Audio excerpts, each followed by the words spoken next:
Keith Ward is the Regius Professor of Divinity at Oxford University, a canon of Christ Church Cathedral, and the author of many books on religion, including God, Chance, and Necessity and Defending the Soul.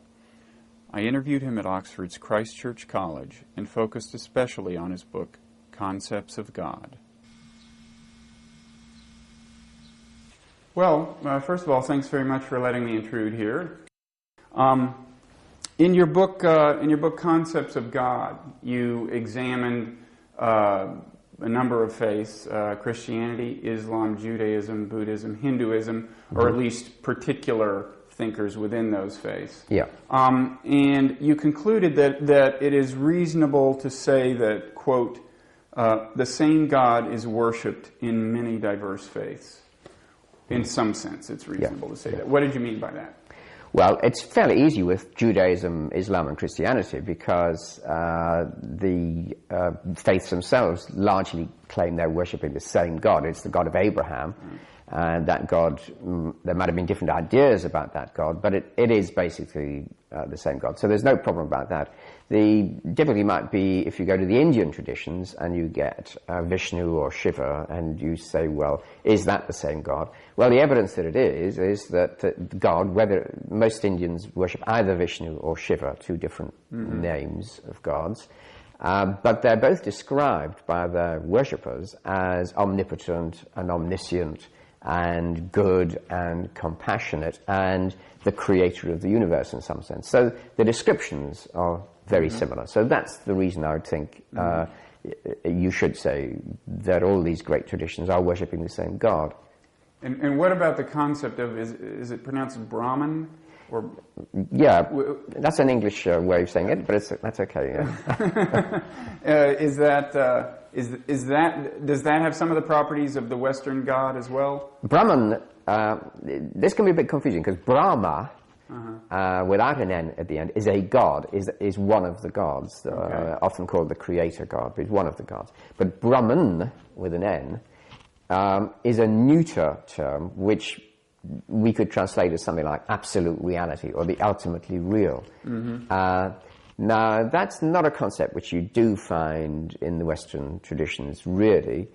And that's why some people think the Indian traditions don't worship God. But Brahman has a personal aspect. So the personal aspect is either Vishnu or Shiva, one of the great gods, really. But it's true, Brahman itself is a more impersonal, I suppose, term for ultimate reality. A bit like Paul Tillich. I mean, if you wanted to go in the Christian tradition and find somebody who talked in that way, Paul Tillich would be a good case. He'd talk about the God beyond God, the being, the power of being beyond the personal image. And that's so a similar move is actually made. Is the word Godhead sometimes used to denote this kind of more fundamental dimension of the Western God, or this more abstract dimension or something? Yes, and it is. The word Godhead is used in that way. And Thomas Aquinas, who's probably one of the best known writers about God in the European tradition, describes God not as a person or even a personal being, but as being of itself subsistent, pure being. Did it in Latin, of course, but pure being, actus purus. And that, again, is a sort of a move to that direction, that ultimately there's something beyond the personal, so that even in the Western Christian tradition, God is personal, but is also a lot more than personal. So a similar idea is there as well. I guess most people would say that the biggest challenge in arguing that in some sense these various faiths are worshipping the same God would be Buddhism. It's sometimes even called an atheistic religion, because the Buddha himself certainly didn't talk about God in the obviously Western sense of the word. Yeah. What kind of connection do you make there? Well, Buddhism is the difficult case, as so often, and it is atheistic, or it's not interested in God. And I don't claim that Buddhists worship God. It's not something I'd want to say. At the same time, there are lots of very interesting similarities. I mean, they're looking in the same direction, you might say, as believers in God. They're looking to, Buddhists are seeking to overcome suffering and various sorts of mental disadvantage, like hatred or lust or desire. And they overcome this by meditation, of course, but the goal is the achievement of nirvana, which is calm and peace and bliss and knowledge. Right, so the connection is this, so they're not talking about God. If you say, what is nirvana? Well, the typical Buddhist will not answer that question. But if you look at how nirvana is described in the text, like the Dhammapada, which is one of the great well-known Buddhist texts, it's described as compassion, knowledge, wisdom, and bliss. And again, those descriptions are very like the ones that a Christian theist might use about God. You say, yes, God is compassionate, God is blissful, God is wise. So while it's not identical, there really are similarities between the objects that Buddhists and Christians are seeking. That is the divine object, in some sense divine. A state beyond the human, and a state beyond suffering.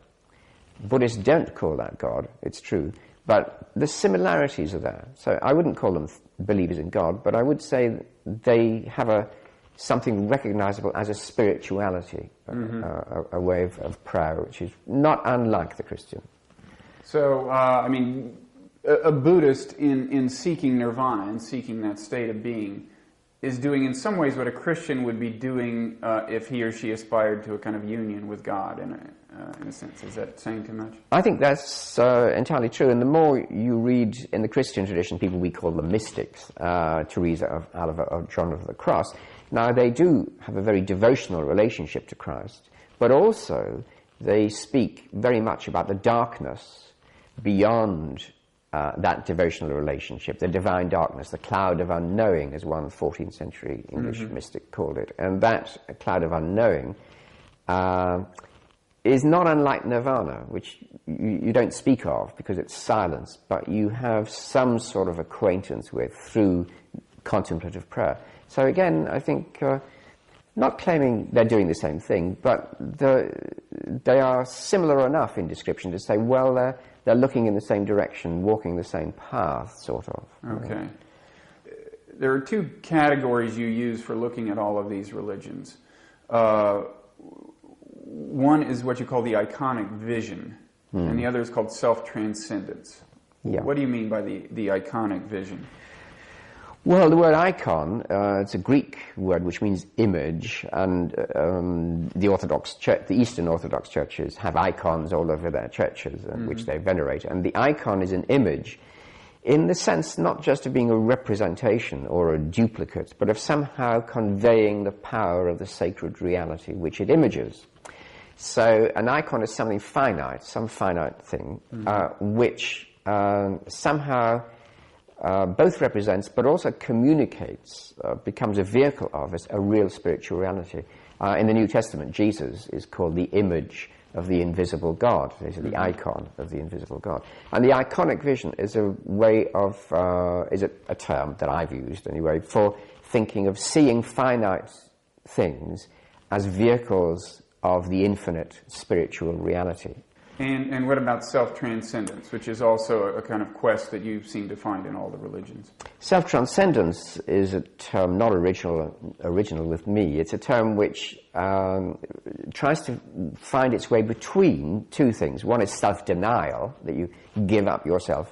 And some people object, oh, well, that doesn't value the human enough. You know, you're just giving things up, giving them away. The other is self-fulfillment, which is the Californian dream, I suppose, really. And then people object to that, oh, well, it's just lying around in a jacuzzi all day, and that's self-fulfillment. So self-transcendence is an attempt to get something between those ways. It's a sort of giving of self, which is also a fulfilling of self. But the two have to go together. And the idea is, well, you've found the greatest fulfillment actually in giving, but not just in pure renunciation for its own sake, but in the joy you get in actually helping other people or being compassionate, and that has its own sort of fulfillment. So self-transcendence is a sort of non-egoistic delight in being. And the connection between the iconic vision and self-transcendence is that if you manage to overcome self-regarding passions, you would find a fulfillment in being then able to see all things as images of the infinite reality. Christians put this sometimes by saying you should see Christ in all things, or you should see everybody as Christ, and that's a way of putting that. And the basic idea is that the ego biases our perception, distorts our perception of reality. Yeah. And you find that idea in all the religions to some extent. Well, in all the developed religions, yes. I mean, there are some... In all the what so-called great religions or the modern... That's right, yeah. I mean, I wouldn't deny that some religions are horrendous, and human sacrifice is not something that I'd be in favour of. I'm not saying all religions are good, but all the great traditions that we have in the world now, in their best representations, are certainly concerned with that overcoming of ego and self-regard. Now, I in a way, I associate this most strongly with Buddhism, because Buddhism counsels letting go of the self entirely and achieving ultimate enlightenment that way. But you're saying that this dimension is really fundamental to all the great faiths. Oh yes, and in Christianity, I mean, Jesus says, unless you take up your cross and follow me, you cannot be my disciple, and he who loses himself will find himself. So, I mean, the teachings are pretty central to Christian faith. Yeah, that last phrase in particular is strikingly almost Eastern, I guess. Well, Jesus was Eastern, of course. I mean, he was a good Palestinian. Yeah, well, certainly by American standards he was. Yes. Yeah, we sometimes forget that, but I mean, Christianity is a Middle Eastern religion. Yeah. Certainly. You talk about the evolution of religions, the idea that whether you look at religion East or West, as the millennia have passed, the doctrines have moved. There are some generalizations you can make about the direction in which the doctrines have moved, right? Yeah, I think so. What would you say by way of generalizing? Well, as far as we know, the history of early religion and of each of our religious traditions, it was pretty brutal and violent, and there was human sacrifice. There are records, remembrances of human sacrifice in the Old Testament itself. And there were fertility rituals of orgiastic fertility cults, right? Orgies. And there were superstitions of various sorts. Now, those things have, on the whole, been controlled and modified or exterminated by developed religion. I mean, there has been a growing perception, I think, in the religious traditions that religion is not about those things.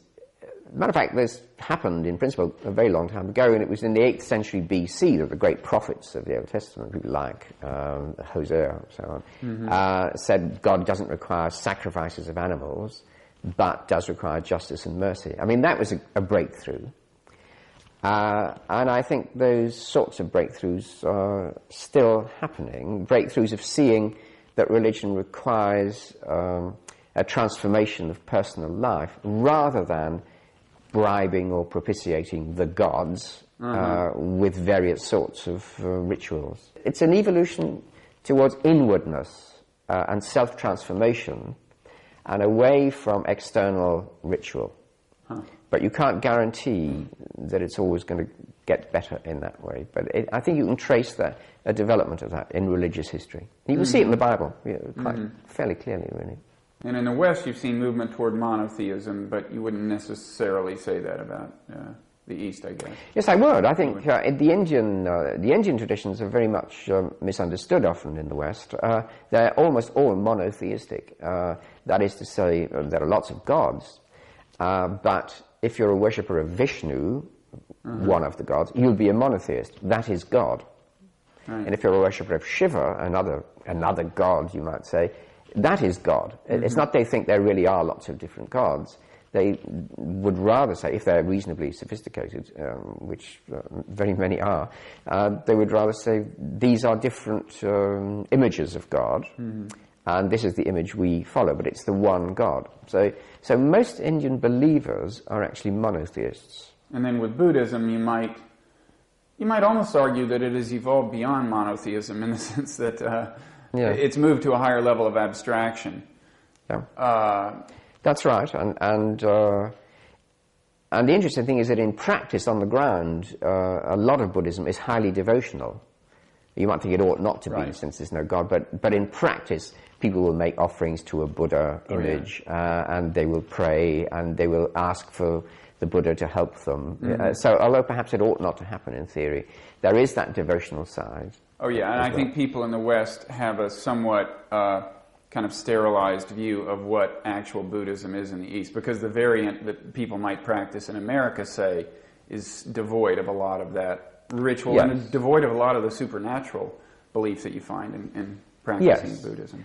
Yes, I think most practicing Buddhists in Buddhist countries would actually accept the existence of lots of gods, lots of supernatural beings with whom you can have relationships. It's just they're sort of devalued a little bit. They're not as important. And so there you might even say, but this is pushing it really, but as you put it rather well, I think that they've transcended both polytheism and monotheism into looking at what reality is like ultimately. Yeah.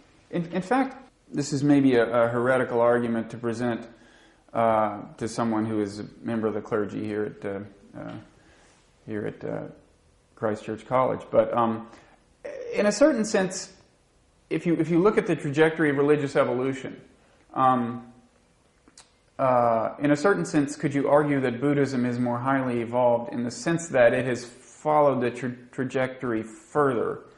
First of all, in that sense, in the sense of the conceptualization of God going kind of beyond monotheism into abstraction, but also in the sense that in the intensity of the emphasis on surrendering the ego, I guess.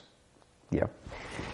Well, I am a Christian minister, so I'm probably not going to say that Buddhists have evolved further than Christians. I wasn't expecting assent. I just thought I might provoke an interesting reaction. Yeah. I think that Buddhist tradition of stressing that which is beyond the personal in the divine, and also the emphasis on overcoming greed, hatred, and delusion, is something Christians can very profitably learn from. But as a Christian, I would say, well, what Buddhists don't really have a place for is the idea of a creator God who is also a redeemer God. And they don't have any place for that. And I would have thought that in modern science, for example, the idea of a creator God is an advance on the idea of just things happening to be there. I mean, if you say to a classical Buddhist, why does the world exist? They just say, well, it does. It's not an interesting question. It's just you're in suffering, you want to get out of it. Don't ask these theoretical questions. Whereas monotheism, at its best, will press the theoretical question and say, well, why does the universe exist? Does it have a purpose? Is there one underlying wise, beautiful goal which is there? Does that make sense? And I would have thought the strength of monotheism is it actually does relate very well to modern science in its quest for underlying intelligibility and purpose. If you can make that quest out, then monotheism is going to be a desirable goal. And in that sense, well, I'm going to say this as a Christian, you might think, but in that sense, I think monotheism is not a less evolved view, but is one which is deeply consonant with some of the best scientific insights. But a final word I might say on behalf of Buddhism is, if you look at what the Buddha actually said, I wouldn't say he so much confronted science as avoided conflict with it by virtue of which questions he chose to address and which questions he didn't choose to address. He specifically said, I don't get into, really deeply metaphysical, whether there's a God, what the nature of the afterlife is, and so on. That's right. That's true. It's quite true. But at the same time, I'm not wanting to have a competition in which I win, but you'd have to say... I'm not a Buddhist, by the way, so I can't win regardless of what happens. Right. But. What I'd say here is that Buddhism is quite strongly bound up with belief in rebirth, reincarnation. True. Now, a lot of people do believe that in the West. Christians, on the whole, don't. And I think a good grasp of science and genetics makes it quite difficult to believe in rebirth, and I think that it's something you either believe in or you don't. Now, if you're a Buddhist, you, on the whole, would believe in it, or that would be a major plank. So that is a doctrine about the nature of human destiny in life, which I would find it difficult to accept. And so I wouldn't say it's quite true that the Buddha has no interest in doctrines at all. He does assume that it's true, that there are millions of rebirths for every human being. Mm-hmm. And if you don't think that, if you think that every human soul is created once anew at birth, and that it is then offered eternal life with God, but doesn't reincarnate on earth, well, there again you've got a difference. That's one of the differences, you know, between the faiths, and you just have to say, well, this is the one I think is more true, with my very limited appreciation of these things, and I myself don't think rebirth is a very convincing doctrine. Uh-huh. But that would be a consideration. You know, you'd have to say that's one of the things I'd have to consider. Do I really take a worldview including rebirth or not? I mean, some people have the same kind of trouble with the Christian notion of an afterlife. Oh, absolutely. Oh, yeah, certainly. Yeah, all religions have their problems. Well, one reason I'm pressing you about Buddhism and Christianity and all the great faiths is it does seem to me in the modern world, more than before, there is a need to kind of talk about these things. It seems to be one of the, if you talk about challenges to religion in the modern world, one challenge that's often talked about is science, absorbing the scientific worldview. Yeah. But the other is that in a globalized society, you're more and more conscious of the existence of other faiths. It seems harder to defend the idea that one particular part of humanity has been privy to all the deep insights into the nature of things. And so it's important to kind of talk about what kind of validity they might all have. Yep. And I'm wondering, although you're a Christian minister, if someone converts from, if someone who had no religion at all before becomes a practicing Buddhist, do you think in some sense they have kind of entered your fold? I think they've certainly entered the spiritual fold, and I think that was rather good. And most of us in Britain, and probably in the States too, know people who are Buddhists, and they're liable to be very good Buddhists because they're choosing to do this, and they're going to take it seriously, otherwise they wouldn't bother. So they're not just going to be conventional Buddhists, they're going to take the life of meditation very seriously. I think that was wholly a good thing. And I wouldn't try to convert them to Christianity. I mean, I wouldn't conceal my own beliefs, and if we talked, I'd say what my beliefs were, but I wouldn't consider it necessary for their salvation that they become Christian. Of these kind of two challenges to religion in the modern world, one being the manifest presence of other robust faiths, you know, from the point of view of Christianity, say, or from the point of view of Buddhism. The other being scientific worldview. You've also paid attention to the second challenge quite a bit, I think. Yeah. What's your general feeling for how a religious sensibility survives the onslaught of modern science? Yeah. Well, I don't think there's been any onslaught of modern science. I think that contemporary science grew out of a theistic worldview, and most of the great scientists have been believers in God and have been explicitly driven by that. I mean, the crucial cases are very well known, Isaac Newton and Michael Faraday and so on. And that religious motivation is very important because you're looking to see the intelligibility and the beauty of God's universe. And so you have the belief that you can understand it, it's mind-like, it's mathematically structured, the mind is suitable for understanding it. So, I mean, I've just always seen the scientific way as part of a theistic approach to the universe.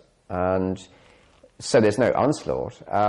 The rather contemporary and very minority view of scientific atheism is, I think, just a blip on human consciousness, which won't last very long, and it's just because people are fed up with organized religion probably. It's got nothing to do with their science. I mean, I know very well some of the great scientific atheists of the modern world, and they're driven by something deeply emotional, if I can say that, rather than by strict scientific evidence, which doesn't at all show what they say it does.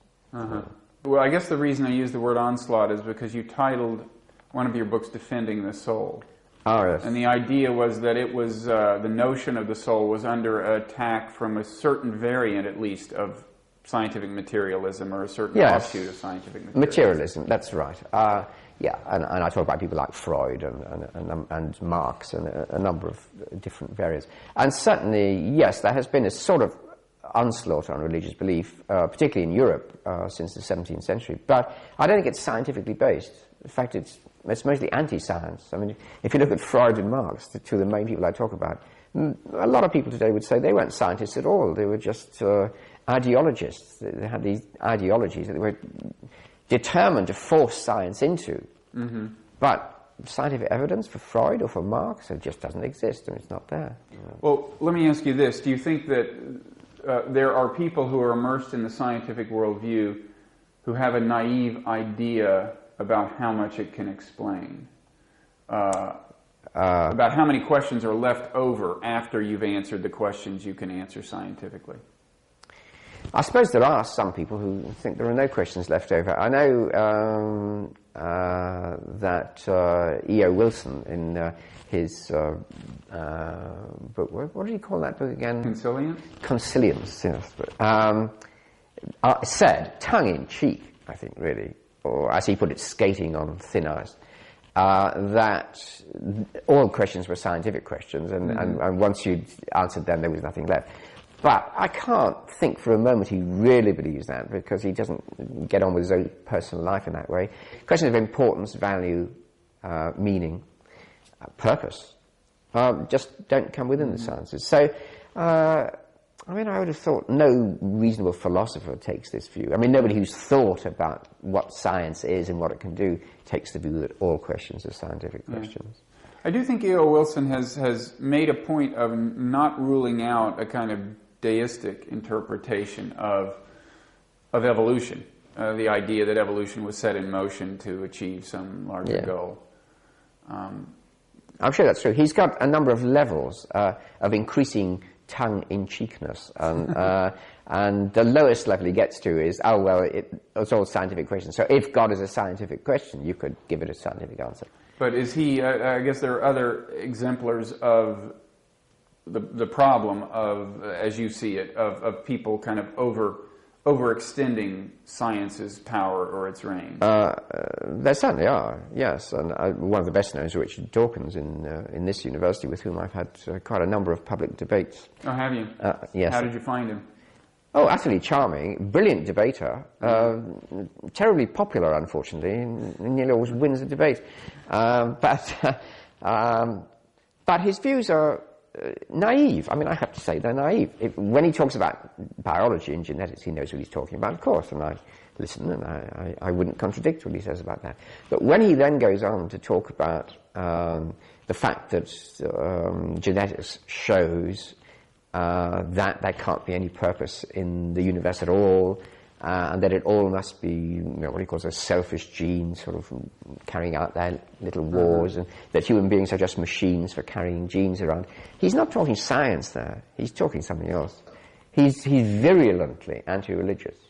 And I think that's what you have to say. I mean, it's got nothing to do with his science. He just hates religion.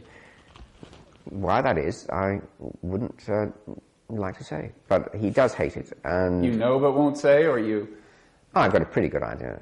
Oh, boy. I'd love to entice you into talking about it. Well, the basic idea is quite simple. The basic fact is quite simple. There are certain forms of religion which are anti-intellectual and anti-scientific, and which do say, the universe was created in 6 days, and these were 24 hours each, and that's it. And which are also emotionally pressuring. And those forms of religion are not as strong in England at all as they are in America, but they do exist, and he's encountered them, and he's encountered them personally, and his view of religion is molded by that fact. You wrote in, I think, Defending the Soul that the sciences point to a spiritual basis for the world. In other words, they're not just compatible with that idea, but even almost imply that. Yeah. What did you mean by that? I think that. Well, again, because the idea that the universe is intelligible, has elegantly structured laws, is an amazing idea, and we have no right to expect the universe should be like that. Mm-hmm. And I think people I talk to here in Oxford who were working in genetics, whether they're believers in God or not, are just absolutely overwhelmed with awe at the structure of DNA, which is necessary to get this thing off the ground. And it just seems so utterly miraculous, using that in a non-religious sense, that it's bound to make people think, well, there's something going on here. I don't know what it is. And I think that's the reaction of any good scientist. There's something amazing. And the most natural way to take that would be, well, this looks like a universe which is meant to be the way it is. It's not, it's got its puzzles. I mean, why is there so much waste, in inverted commas, in evolution and so on? So you've got to deal with those. But the general facts of design and organization and integration and complexification are just overwhelming, I think. So to me that makes a very natural affinity with a religious view. Speaking of the waste in evolution, which often assumes the form of pain and suffering. Yeah. Do you have a generic line on the problem of evil, as in some ways magnified by our knowledge of evolution in a sense? I do. My line is very similar to that of Arthur Peacock, which is that chance is a necessary factor in any universe which allows creative freedom. Mm-hmm. And that if you didn't have that element of undetermined causality within defined limits, there wouldn't be any space for creativity and freedom. And so I think, for myself, I know that not all Christians would accept this, but I think it's one of the insights produced by the merging, really, of scientific and Christian views in the modern world, that the role of chance in the universe is a very positive and creative one, but it has a price. And my general approach to the existence of evil is, well, that price is inevitable. It's just part of the necessity of the way things are, but it is necessary to directional progress, which allows creative freedom. Mm-hmm. Suffering is the price of freedom. Yeah, really. But we've made it a lot worse, than it had to be. Right. Yeah. That's one of the virtues of freedom, is you could change the ratio of suffering to freedom if you used your freedom wisely, I guess. Yeah. Although, of course, one reply would be a truly omnipotent God presumably could have designed a universe in which there wasn't this trade-off, in which there wasn't this price to be paid for freedom. I think that's too easy. I don't know what an omnipotent God could have done. You can say that. Yeah. But I think we have no idea at all of what an omnipotent God could do. And all I can say about that is, well, God has more power than any other being could conceivably have. That's the traditional view. But what that is, and what the limits on God's power might be in God himself, I haven't the slightest idea. I have no way of knowing. I feel like Job, I just bow in wonder. I can't work that out. So I don't think that's a strong argument. I don't. So in your view, to say God is omnipotent is not to say that there weren't, in some sense, constraints on God's own creative freedom. That's right. Most Christian philosophers have said God's being is necessarily what it is. It could not be otherwise. It has its perfection because God is perfect beauty and contemplates that perfect beauty, and as such is perfect. Worthwhile for his own sake. But maybe it's true that God has to create, and maybe it's true that any creation of free beings has to involve the possibility of suffering. How do I know? But it could be true. Mm-hmm. And in that sense, there could be constraints on any conceivable being. And I think although it sounds new and it stresses chance more than traditional views, that's exactly what very traditional theists like Thomas Aquinas said. I mean, that evil is somehow necessary to creation. It's they used to call it a privation in medieval times, a privation of being, meaning it's a sort of shadow cast by, in a painting, for example. The shadows are necessary to the painting as a whole. It's an analogy that St. Augustine used, and I think we have to be a little bit humble about knowing what an omnipotent God is able to do and thinking we could do better. Yeah. Oh, I'm sure I couldn't do better. Right. And all you have to say then is, and nobody could. Yeah. No, I was just wondering if God could have done better, but in your view, I think God was doing the best he or she could with the fabric that was available to God is the greatest conceivable being and the greatest possible being, but we don't know what that is, and we might think there could be a greater being, but we're just mouthing babble, really. We don't know what we're talking about. You've, I believe you said in one of your books that all the great religions are about, among other things, convincing people that in some sense they are living in a world of illusion. Is that fair? A world of appearance, perhaps, yeah. Okay. Yeah. Well, can you elaborate on that a little? Well, the way things seem to us very often conceals what they're really like. Science gives a very good case of that. I mean, that we look at the world and it's made of coloured shapes buzzing about, and we think that's what the world is like. But any physicist will say that's not what the world is like. It's not. There are no colours actually at all, and the shapes aren't what you think they are. That's just a function of what size your eyes are and what you can make out. But actually, what you've got are these little, perhaps superstrings, or quarks or electrons, all buzzing around without any colours at all and not the shapes you think they have.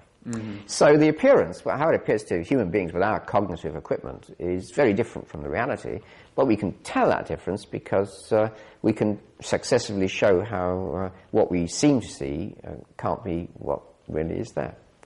And it's the same in religion, really, that the way we see the world depends very much on our own temperaments, but it often seems like a mess, a lot of accident, a lot of chaos, one damn thing after another, as Henry Ford said. But as a matter of fact, a theist would certainly say, no, the universe is intelligible, beautiful, elegant.